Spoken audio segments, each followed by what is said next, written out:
Après 49 ans d'existence, les voyants peuples du Burkina, du Mali et du Niger constatent, avec beaucoup de regrets, d'amertume et une grande déception, que leur organisation s'est éloignée des idéaux de ses pères fondateurs et du panafricanisme.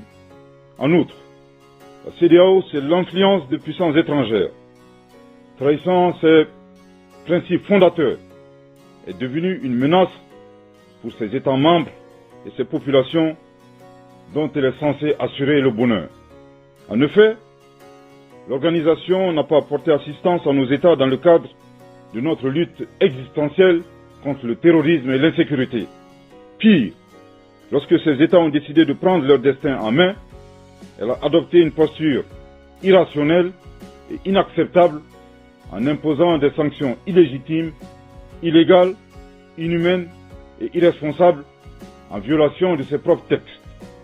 Toutes choses qui ont davantage fragilisé les populations déjà meurtries par des années de violence imposées par des hordes terroristes instrumentalisées et téléguidées.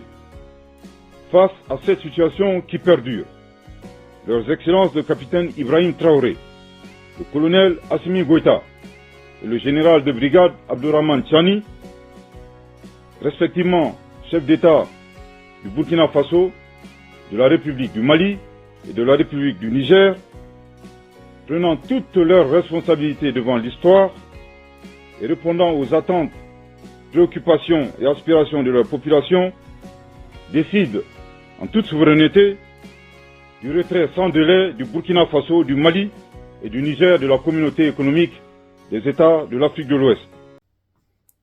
Mali, Burkina Faso and Niger leaving ECOWAS is both good and bad.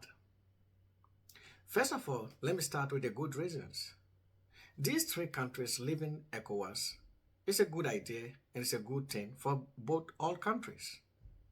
You remember when these coups began, especially with the Niger coup,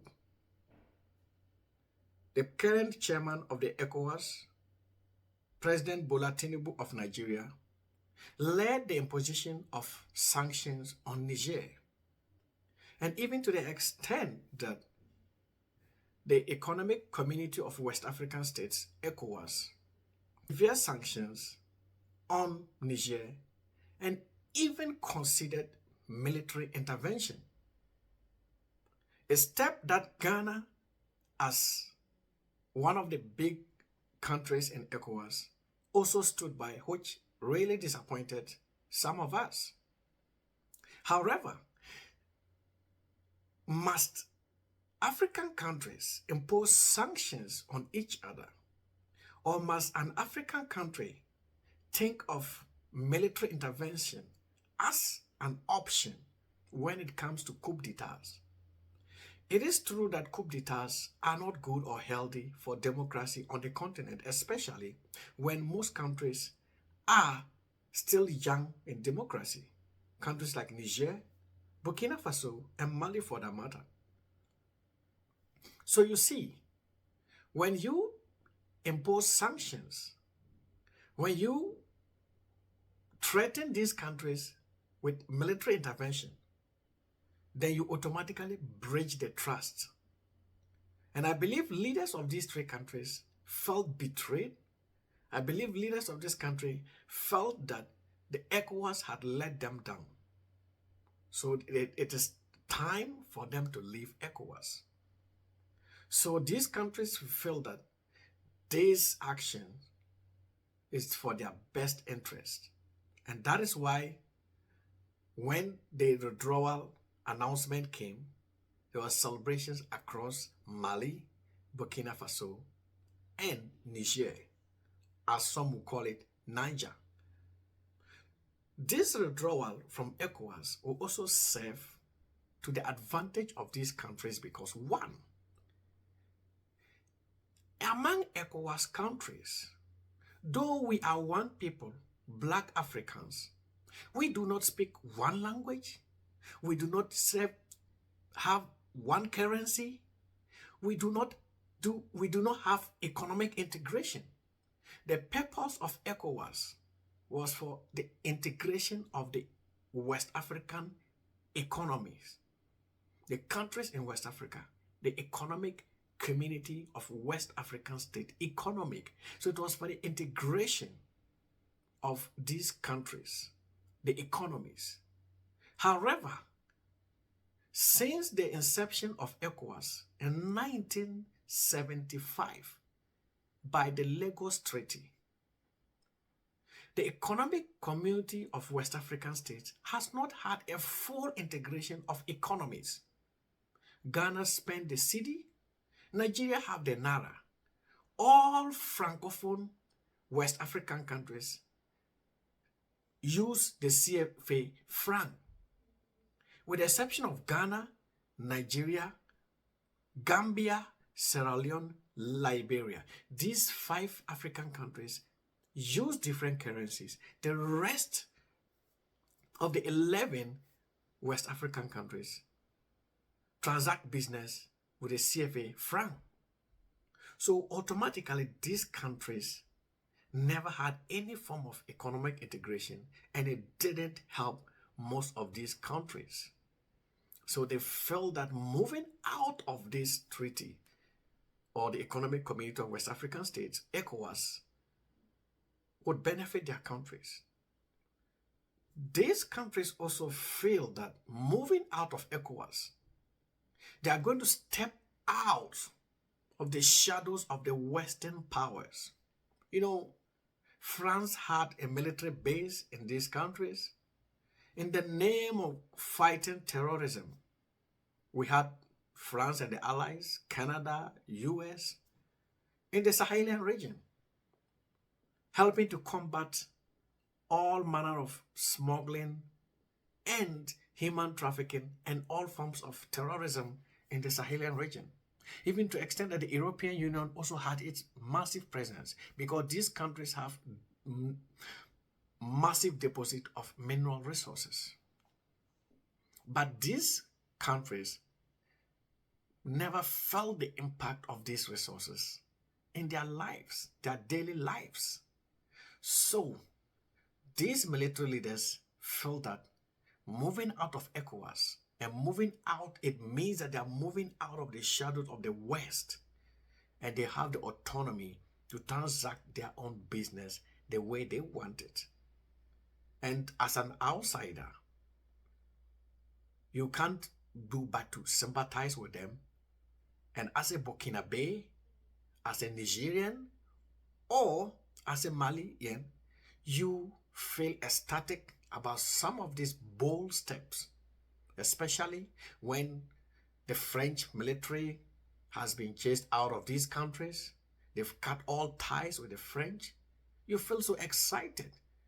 The ecstasy is so high because people believe that this is the real independence they have been looking for since the 1960s.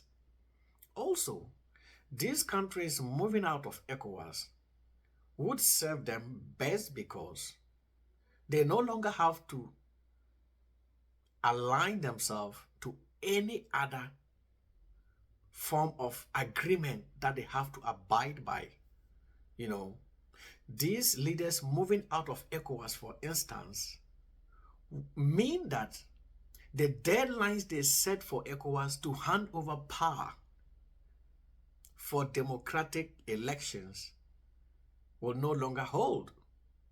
These leaders, it will serve them good because they no longer have to be accountable to anyone, because these countries set deadlines that they were going to conduct elections. Now, not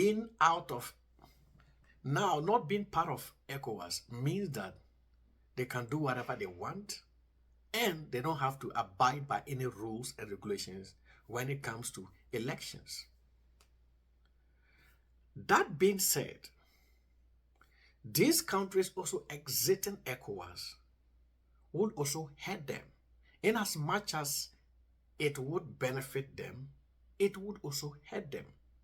You know, like I said, ECOWAS was formed in the 1975 under the Lagos Treaty in Nigeria.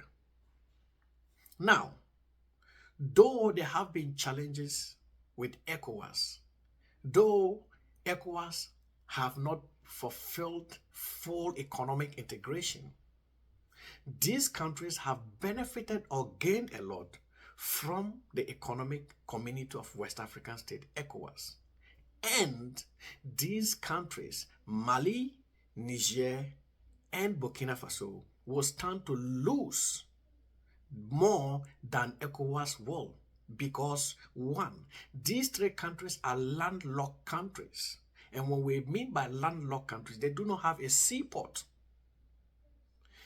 Burkina Faso, Mali, and Niger use Ghana and Ivory Coast ports to clear all their goods.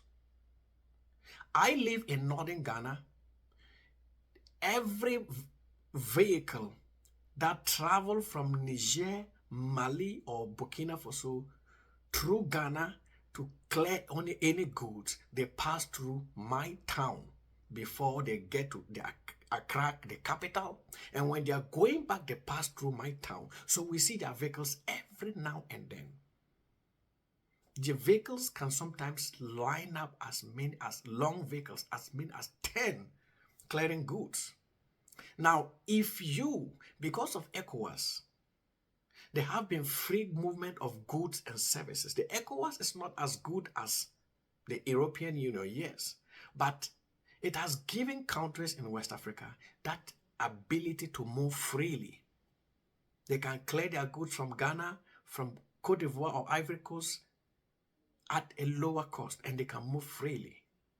People from Burkina Faso travel by bus to Ghana freely, though there are still borders. Now, exiting ECOWAS means that these countries will not be able to clear their goods or will not be able to use the services. And even if they are going to use those services, they are going to pay higher cost. And once you clear it as a higher cost, it will translate to the economy in your countries. Prices of goods and services will be higher. And the same people who celebrated you for exiting ECOWAS will turn against you and revolt. 2, exiting ECOWAS would hurt these countries because, 1, these countries have complained that they have been betrayed and the West has made ECOWAS a puppet.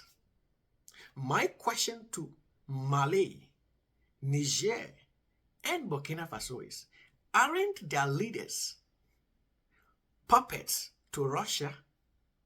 Because you are moving away from one puppet, one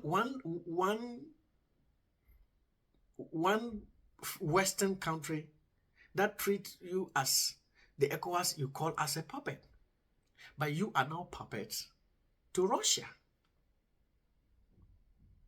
What's the difference between Russia and the West? The people from France are white. Russians are also white. They are not blacks. So where from this hypocrisy? Where from this double standard? By the way, Adama Traoré of Burkina Faso, the Burkinabe president, everyone seems to hail you so much. But I want to tell you that there is nothing like free lunch. Nobody does anything free in the world of geopolitics. Russia has given you wheat free of charge, and that is what you think. That wheat is going to take out a lot of mineral resources from your country, and that country will continue to be poor. Russian mercenaries are in your country.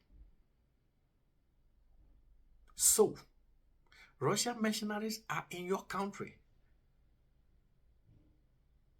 So what is the difference between Russia and France? I thought you were going to be totally independent without anyone. So, Now that you've aligned yourself to Russia, then you have not made yourself totally independent. You've just moved yourself from one colonizer to another colonizer. What are African leaders doing? We claim to try to liberate ourselves from colonialism, neo-colonialism, and we move ourselves from one neo-colonialist to another. This is the new form of colonialism Africa must wake up to. The new form of colonialism of China, Russia, that some of these African leaders aren't aware of. Because in this current day and age, yes, we know US and her allies have ulterior motives, and everybody have their ulterior motives. But you have dealt with those people for a longer time, you know how to deal with them. Russia is a new friend. It's like having a new boyfriend or new girlfriend. Things will move smoothly at the beginning, but in the long run, they will show you their true colors. So, comrades, you must beware. These three countries also exiting ECOWAS will tend to hurt them more, and not ECOWAS, because these countries, one, among the ECOWAS countries, are very poor.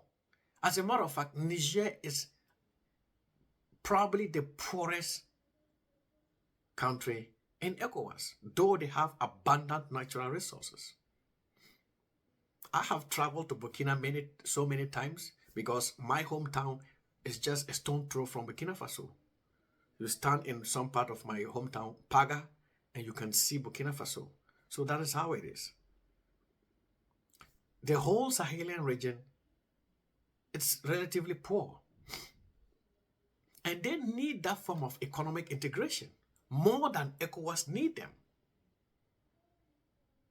You know, so this step is not going to affect the leaders, but it will affect the people in those countries.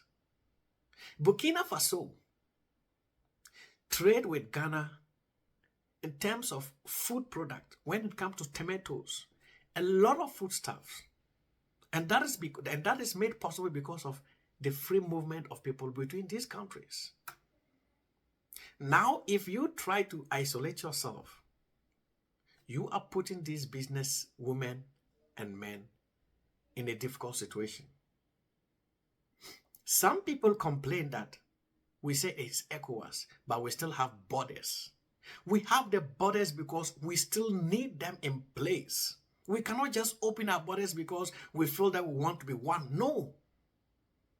The Sahelian region is very volatile. If we leave it open, all those bandits and terrorists would come into countries like Ghana, Cote d'Ivoire, and even some of them already are in Nigeria now, terrorizing the country.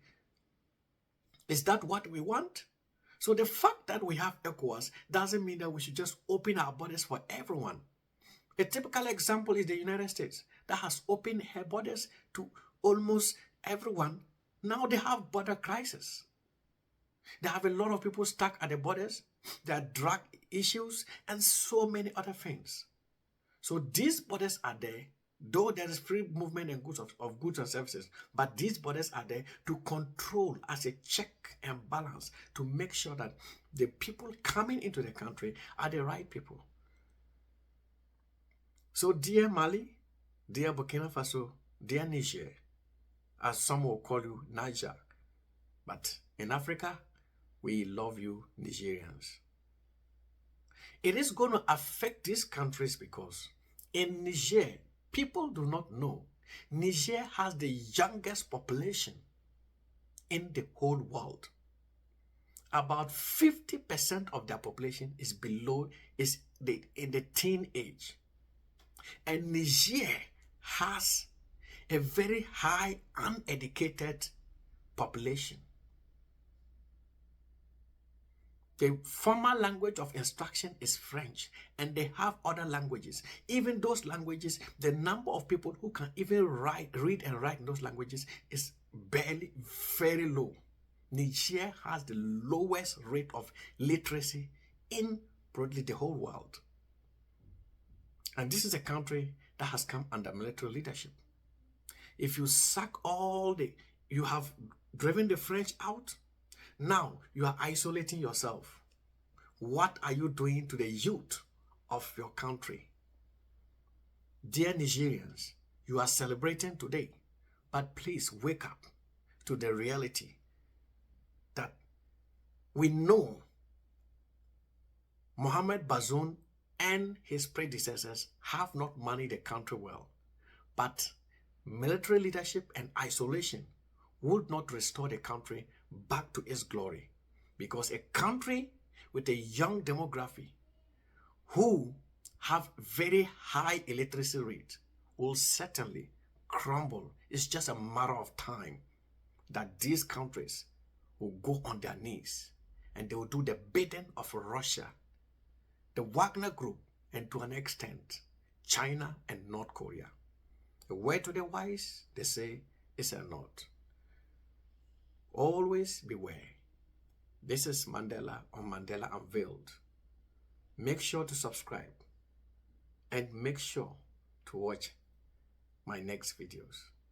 Adios.